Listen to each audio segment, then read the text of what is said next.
오늘 말씀의 제목은 내가 준비하는 인생, 주님이 예비하신 인생이라는 제목입니다. 내가 준비는 하지만 예비는 주님께서 하신다라는 내용입니다. 우리 삶은 준비의 연속입니다. 어제 저녁에 주무시기 전에 오늘 새벽 기도 갈 때 어떤 옷을 입고 갈까 마음속에 정해놓고 준비해놓고 주무신 분들 계실 것이고, 주무시기 전에 기도하시면서 내일의 일들에 대해서 또 어떤 것들이 있는지 또 하나님께 아뢰고 또 그렇게 준비하면서 잠을 청하신 분도 있을 것이고, 어떤 내용이든지 아침에 눈을 뜨는 순간부터 밤에 잠자리에 들 때까지 우리는 늘 무언가를 계획하기도 하고 또 준비하며 살아가는 인생들입니다. 자신의 내일을 위해서 또 그런 것들을 하기도 하지만, 가족들의 그 내일 또 안녕을 위해서 그렇게 일을 하기도 하고 계획을 하기도 하고, 또 자녀들의 더 나은 내일을 위해서 쉬지 않고 분주하게 또 움직이는 우리들의 모습을 보게 됩니다. 이러한 모습이 오늘 본문 속에서도 고스란히 발견되게 됩니다. 그 주인공들은 예수님의 제자들입니다. 그들은 이스라엘 백성들에게 있어서 가장 중요한 명절인 유월절을 지금 준비하고 있습니다. 이스라엘 민족이 애굽의 노예 생활에서 해방된 것을 기념하는 이 유월절을 예수님과 함께 기념하기 위해서 모든 것을 정성껏 준비하려고 하고 있었던 모습입니다. 참 어찌된 일인지 해가 서쪽에서 떠야 되는지 예. 저희가 주님을 위해서 유월절을 준비해 드리려고 합니다.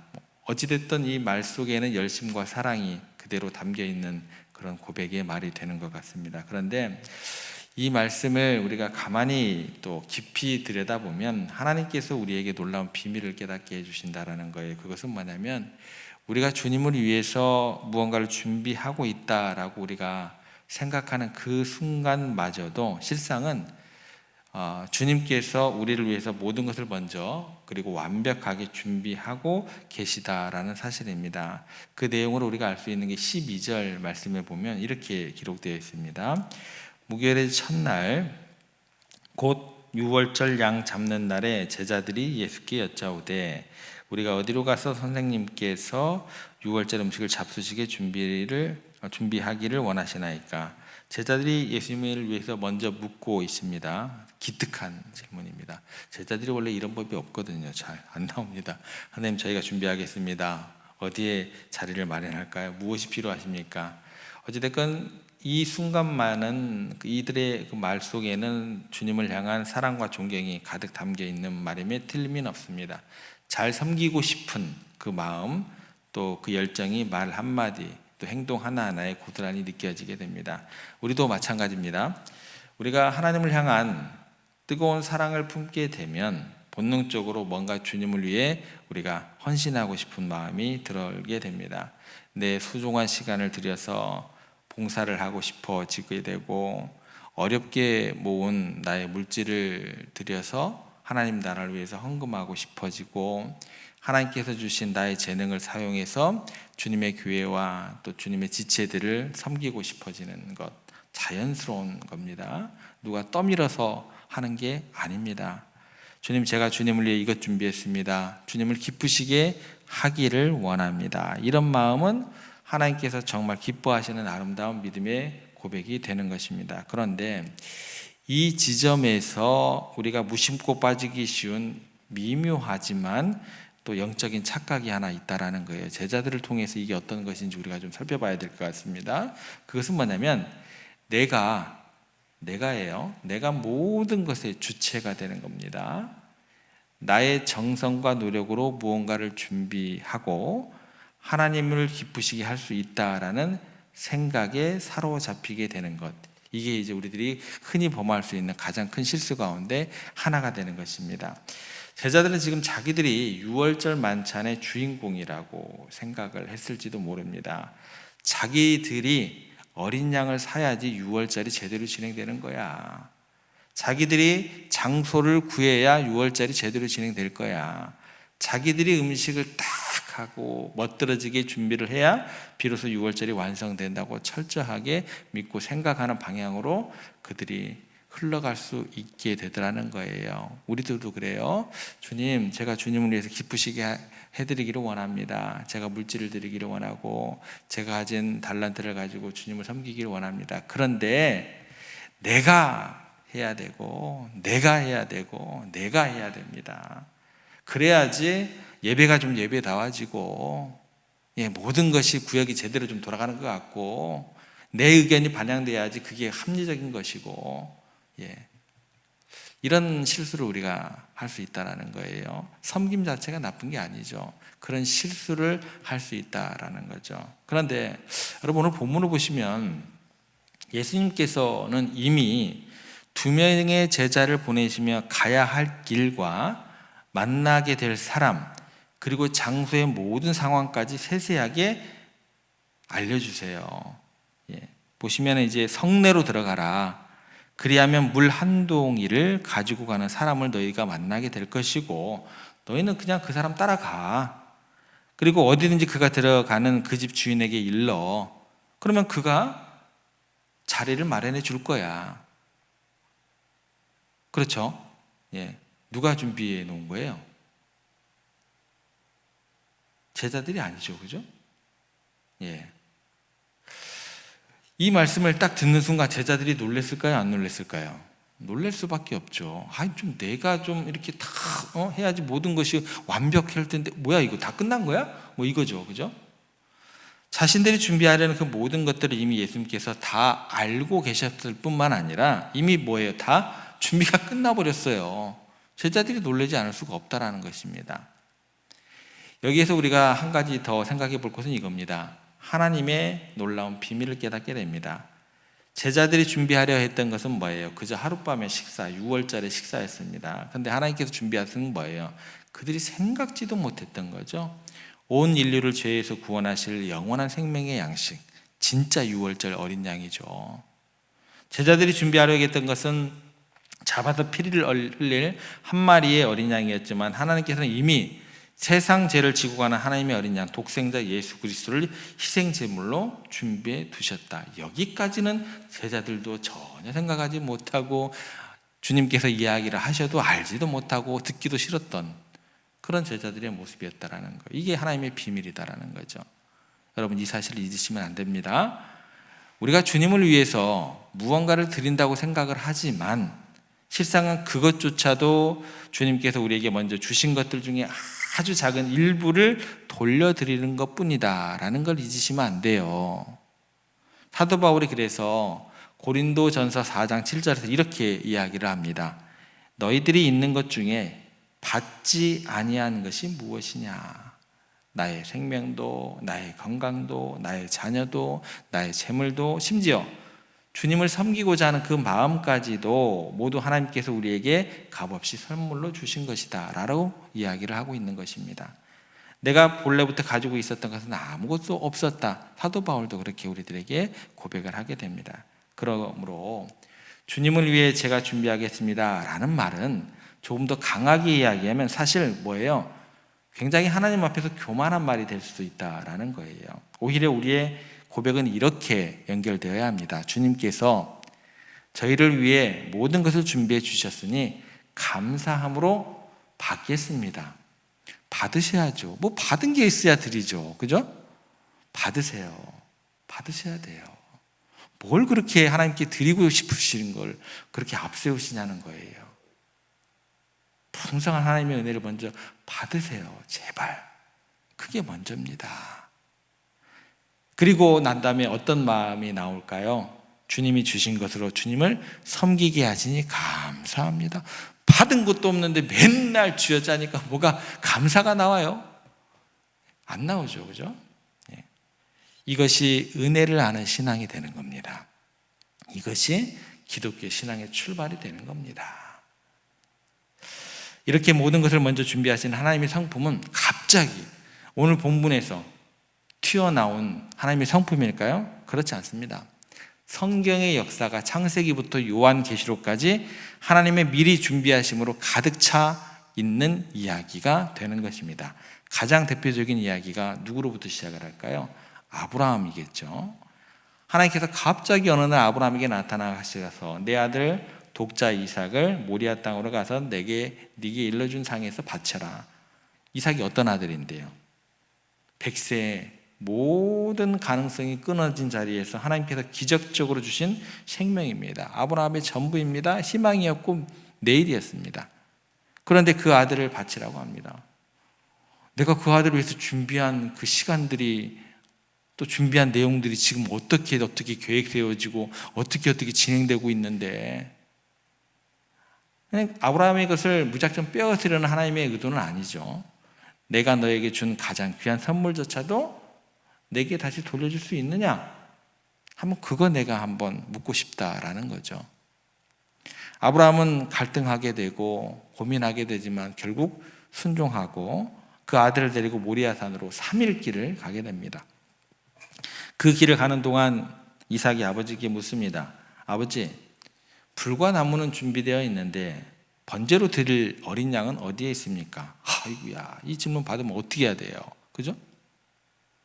그런데 이 순간 아브라함이 인류 역사상 가장 위대한 신앙 고백을 하게 됩니다. 아들아, 번제할 어린 양은 하나님께서 자기를 위하여 친히 준비하시느니라. 뭐라고 이야기를 했다고요? 하나님이 친히 준비하시느니라. 한번 따라해 보겠습니다. 하나님이 친히 준비하시느니라. 이게 뭐예요? 여호와 이레가 되는 거예요. 그리고 정말 아브라함이 이삭을 제단 위에 묶어놓고 올려놓고 칼을 들어서 내리치려는 그 순간 다급하게 하늘에서 소리가 들리죠. 그 아이에게 손을 대지 말라. 아무 일도 하지 말라.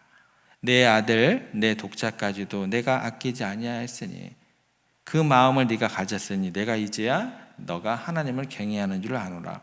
그리고 난 다음에 눈을 들어보니까 숲풀에 뿔이 걸린 순양 한 마리가 준비되어 있었어요. 하나님께서 아브라함의 순종과 믿음을 보시고 이삭을 대신할 제물을 미리 예비해 두셨다라는 것입니다. 아브라함은 자기가 이삭을 준비해서 바쳐야 된다고 생각을 했는데 그게 아니게 됩니다. 하나님께서 이미 모든 것을 준비하고 계셨다라는 거예요. 모리아산의 이 사건은 장차 온 인류를 위해서 갈보리 언덕 위에 십자가에 달려 죽이실 진정한 어린 양 예수 그리스도를 보여주는 위대한 예표가 됩니다. 무슨 얘기냐면 하나님께서는 아브라함의 시대부터 우리의 구원을 위해서 가장 완벽한 제물이신 예수 그리스도를 친히 준비하고 계셨던 겁니다. 이게 뭘까요? 복음이다라는 거죠. 우리가 무언가를 해서 얻어낸 것이 아니라 하나님께서 먼저 우리를 사랑하셔서 모든 것을 준비하셨다라는 은혜의 소식이 복음이 되는 것입니다. 그러면 이제 말씀을 우리의 삶으로 좀 가져와 보겠습니다. 하나님께서 과거에 아브라함을 위해서 또 오늘 본문의 제자들을 위해서 모든 것을 준비하는 것은 알겠습니다. 그런데 오늘을 살아가는 우리의 인생에도 정말 하나님께서 모든 것을 준비하고 계실까요? 라고 한다면 하나님께서는 우리 가운데 그렇다라고 이야기를 하십니다. 왜냐하면 하나님께서는 어제나 오늘이나 내일이나 영원토록 동일하신 분이시기 때문에 그래요. 여호와 이레의 하나님은 지금도 여러분 한 사람 한 사람의 인생을 위해서 가장 좋은 것을 가장 완벽한 때에 친히 준비하고 계심을 믿으시기를 바랍니다. 그렇다고 하면 우리가 어떻게 그 하나님의 준비하심을 경험할 수 있을까? 라는 질문으로 우리가 들어가게 됩니다. 그 시작은 아주 단순합니다. 주님을 위해 살고 싶습니다. 그 소원을 우리 가운데 먼저 품으셔야 합니다. 내 인생을 주님께 드리고 싶습니다 라는 그 마음을 갖는 것이 그 시작이 되는 것입니다. 그럴 때 하나님은 우리의 행위나 업적을 보시기 전에 우리의 중심, 그 마음을 살피시는 분으로 성경은 이야기를 해주십니다. 하나님, 저는 가진 것이 없습니다. 연약합니다. 하지만 제 삶을 주님이 기뻐하시는 일에 사용하고 싶습니다. 이 마음만으로 하나님은 이미 모든 것을 받으신 줄 우리를 보고 인정해 주신다라는 거예요. 그리고 놀라운 사실은 우리가 그 마음을 품는 순간 하나님의 여호와 이레가 작동하기 시작한다라는 것입니다. 3일길을 가야죠. 마음을 결정을 하고 가야지 뭔가 역사가 이루어지는 거예요. 우리가 주님께 주님 제 시간을 주님을 위해 쓰고 싶습니다 라고 고백하면 주님께서는 우리에게 섬길 수 있는 시간과 건강을 허락해 주십니다. 그러니까 여러분들 건강하게 해주세요 라고 기도하지 마시고, 항상 제가 이야기하잖아요. 우스갯소리로 주님 부르시는 날까지 기도의 자리 꼭 지키게 해주세요. 그러면 건강의 기도가 끝나는 거예요. 예. 우리가 주님 제 물질을 통해서 하나님 나라를 확장되기를 원합니다, 그렇게 기도하면 하나님께서 우리들의 사업과 직장에 복을 주셔서 여호와 이레로 채워주시는 거예요. 주님 우리의 자녀들이 믿음의 사람으로 쓰임받기를 원합니다 라고 눈물로 그렇게 기도로 씨앗을 심으면 하나님께서 우리 자녀들의 앞길에 가장 선한 만남과 환경을 미리 준비해 주시는 겁니다. 기억하시기 바랍니다. 우리가 무언가를 완벽하게 준비해서 하나님께 드리는 것은 절대 아닙니다. 우리가 드리고자 하는 그 마음을 하나님께 온전히 드릴 때 하나님께서 친히 모든 여건과 환경과 재능과 물질을 준비하셔서 당신의 영광을 위해서 우리의 삶을 사용하신다라는 것입니다. 이것이 바로 세상의 종교와 기독교의 근본적인 차이가 되는 것입니다. 세상의 종교는요, 인간들이 끊임없이 무언가를 갖다 바쳐야 돼요. 공을 쌓아야 신이 감동을 한다라고 가르칩니다. 이게 패턴입니다. 그러나 복음은요, 기독교의 복음은 정반대가 되어야 됩니다. 하나님께서 우리를 위해 모든 것을, 심지어 하나밖에 없는 독생자까지 아낌없이 내어주셨기 때문에 누가 먼저 감동을 받아요? 하나님이 감동을 받아요? 아니다니까요. 여러분들 하나님 감동 못 시켜요. 어설픈 시도 자체가 안 됩니다. 우리는 어떻게 돼요? 감동함으로, 감사함으로 그걸 받고 그 감동과 감사 가지고 그 사랑에 반응하면서 살아가는 게 뭐예요? 그게 신앙입니다. 그게 신앙이에요. 신앙생활을 이상한 우상 숭배하듯이 신앙생활을 하면 안 되는 거예요. 그래서 이것이 뭐예요? 이게 은혜예요. 이게 뭐예요? 이게 복음입니다. 말은 은혜라고 얘기하고 복음이라고 얘기하고 이상한 우상 숭배를 하면서 신앙생활을 하니까 이게 기쁨도 없죠. 주와 함께 길 가는 것이 맨날 고난의 길이죠. 피해가야 될 길이죠. 그렇게 될 수밖에 없는 그런 결과로 이어지게 되더라는 거예요. 여러분, 혹시 지금 내 힘으로 무언가를 애쓰고 준비하다가 지쳐 있는 분 계십니까? 내일에 대한, 미래에 대한 염려와 불안 때문에 혹시 잠 못 이루는 분이 계십니까? 성경에서 이야기하는 하나님의 음성이 아니십니다. 오늘 여러분의 그 분주한 손을 내려놓으시고 여러분의 그 무거운 짐을 잠시 내려놓으시고 모든 것을 미리 아시고 준비하시는 여호와 이레의 하나님의 음성을 들으시고 그 하나님을 온전히 바라보는 것부터 오늘 다시 시작하시기 바랍니다. 제자들이 염려했던 6월절 식사, 하나님께서 이미 완벽한 장소와 시간을 준비해 두셨습니다. 아브라함이 고통스러워했던 아들의 문제에 하나님께서 이미 순양을 준비해 두셨습니다. 그리고 오늘 우리의 구원을 위해서 십자가의 어린 양 예수 그리스도를 준비해 주셨고 우리의 삶의 모든 필요를 위해 가장 좋은 것을 이미 예비해 두신 여호와 이레 하나님이십니다. 우리가 할 일은 뭐예요? 그래서 그 하나님 아버지를 온전히 신뢰하는 것임을 믿으시기를 바랍니다. 그리고 우리의 삶을 기꺼이 그분께 내어드리는 것. 제 인생의 주인은 하나님이십니다. 주님께 친히 준비하시고 인도하여 주시옵소서. 하나님께서 이 믿음의 고백 위에 하늘의 문을 여시고 여러분의 삶 가운데 여호와 이레의 놀라운 축복을 풍성하게 부어주실 줄로 믿습니다. 그 은혜가 오늘 이 자리에 함께하고 또 온라인으로 함께 기도에 참여하는 모든 여러분들의 삶에 가득하시기를 주님의 이름으로 축복합니다.